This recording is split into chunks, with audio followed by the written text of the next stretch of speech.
how are you all? I'm Vali, and today I'm going to discuss important questions of intelligence, which is very important for the seated aspirants who are preparing for the seated exam. So today I'm going to discuss important questions of intelligence.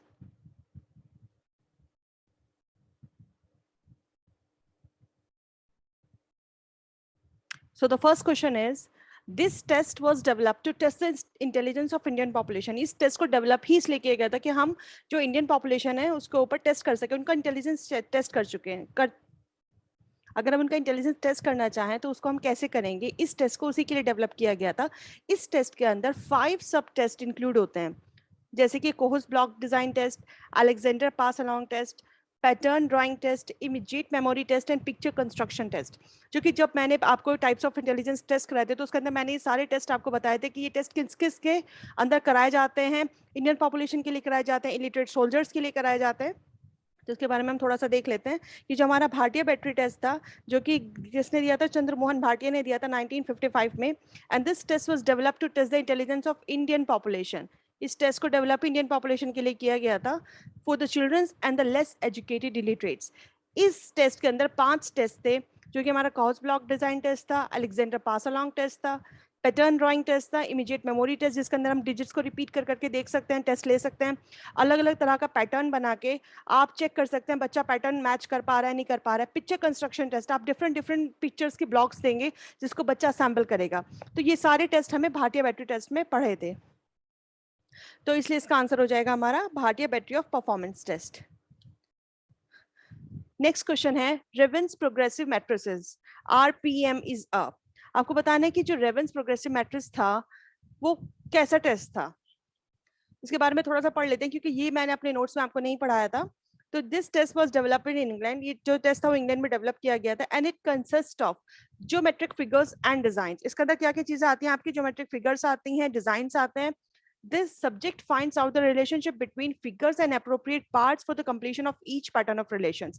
जब आप ravens progressive matrices test कर से individual के ऊपर apply करते हैं तो उसमें उसको क्या चेक करते हैं हम कि जो फिगर्स और डिजाइन जो उसके अंदर गिवन है उन्हें वो बच्चा प्रॉपरली रिलेट करके मैच कर पा रहे हैं कि नहीं कर पा रहे हैं। And this test is independent of culture and is applicable to all the culture. That means कि ये जो टेस्ट है आपका, ये कल्चर फेयर टेस्ट है, इसके ऊपर किसी भी कल्चर को लेके बायसनेस नहीं है, आप किसी भी कल्चर के लोगों के ऊपर ये वाला टेस्ट कर सकते हैं। इसीलिए इस टेस्ट के अंदर फिगर्स एंड डिजाइंस लिए गए हैं।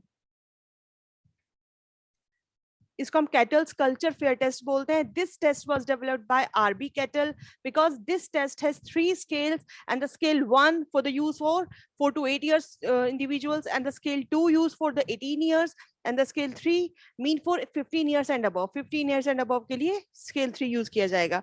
The test measures the general intelligence factor। ये क्या करेगा, जनरल इंटेलिजेंस फैक्टर को टेस्ट करेगा। इसमें टेस्ट को लेने के लिए कम से कम 30 to 60 मिनट्स लगते हैं। And this test has been developed in such a way that the previously learn knowledge is of no use to the examinee while giving the test. इस टेस्ट को इस तरह से डेवलप किया गया है कि इसके अंदर जो प्रीवियसली लर्न नॉलेज है उसका कोई यूज नहीं होगा। इसलिए इस टेस्ट को इंडिपेंडेंट ऑफ स्कूल अचीवमेंट भी कहा जाता है, कल्चर फेयर टेस्ट भी कहा जाता है। इसलिए इसके अंदर जनरली डिजाइन एंड फिगर्स को यूज किया जाता है, इसलिए ये कल्चर फेयर टेस्ट कहलाता है आपका आरपीएम जो आता है, क्योंकि ये क्वेश्चन भी आ चुके हैं आपके। G factor as per Charles Spearman theory would.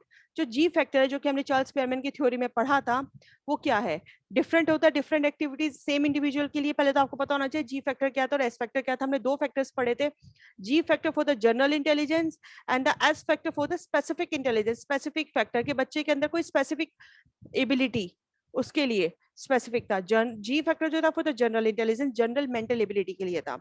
तो जिसमें क्या था कि जो कैरेक्टरिस्टिक्स थे जी की वो क्या था कि आपके अंदर यूनिवर्सल इनबॉर्न एबिलिटी, उसे हम जी फैक्टर कहेंगे। Amount of G differ in individuals, amount of G जो होगा सबके अंदर अलग अलग होगा। एक जिसको हम एक जनरल मेंटल एनर्जी के तौर पे कहते हैं, इसे जो आप अपनी रेगुलर लाइफ में जो एक्टिविटी रूटीन में जो आप एक्टिविटी करते हैं उसमें हम अपना जनरल इंटेलिजेंस यूज करते हैं। जिस इंडिविजुअल के अंदर जितना ज्यादा जी फैक्टर होगा उतनी ज्यादा उसकी लाइफ में सक्सेस रेशियो होगी according to Charles Spearman. General intelligence जो होता है रेफर करता है जनरल मेंटल एबिलिटी को, learn how it affects different abilities and life outcomes, कि आपका जो इंटेलिजेंस है वो किस तरह से आपकी डिफरेंट डिफरेंट एबिलिटीज को पूरा करने में हेल्प करता है, कैसे आपके लाइफ के आउटकम्स आते हैं। It depends on your general intelligence. So इसी बेसिस पे हमारा क्या आंसर होगा, the G factor as per Charles Spearman theory would be same for different activities in the same individual. जब आप एक सेम इंडिविजुअल की बात कर रहे हो तो ऐसा नहीं होगा कि हर एक्टिविटी के लिए वो कोई डिफरेंट फैक्टर यूज करेगा, B same for the different activities in the same individual. अगर यहाँ डिफरेंट इंडिविजुअल आ जाता तो आंसर गलत हो जाता, क्वेश्चन में था सेम इंडिविजुअल, इसलिए आंसर आपका सही है।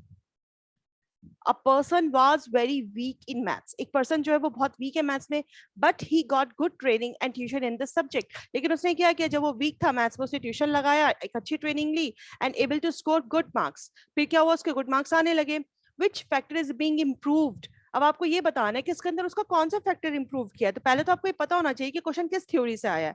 दैट मींस फैक्टर की बात आई है तो चार्ल्स स्पेरमैन थ्योरी का क्वेश्चन है, जिसके अंदर जी फैक्टर और एस फैक्टर हमने पढ़ा है। अब आपको ये बताना है कि किस चीज से स्पेसिफिक फैक्टर ठीक होता है, जनरल फैक्टर ठीक होता है।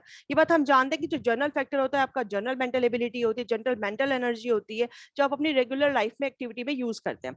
लेकिन जब आप किसी चीज को अच्छे से ट्रेन कर रहे हैं, अपनी किसी एबिलिटी को स्पेसिफिकली किसी चीज को में आप ट्रेंड हो रहे हैं, खुद को ट्रेन कर रहे हैं, खुद को इंप्रूव कर रहे हैं, तो यहाँ आपका स्पेसिफिक फैक्टर काम करेगा। That means your S factor. इसमें दोनों एस और जी फैक्टर नहीं आएंगे, इसमें सिर्फ एक फैक्टर की बात की गई है, इसमें आपका सिर्फ एस फैक्टर आएगा। तो आंसर हो जाएगा हमारा एस फैक्टर।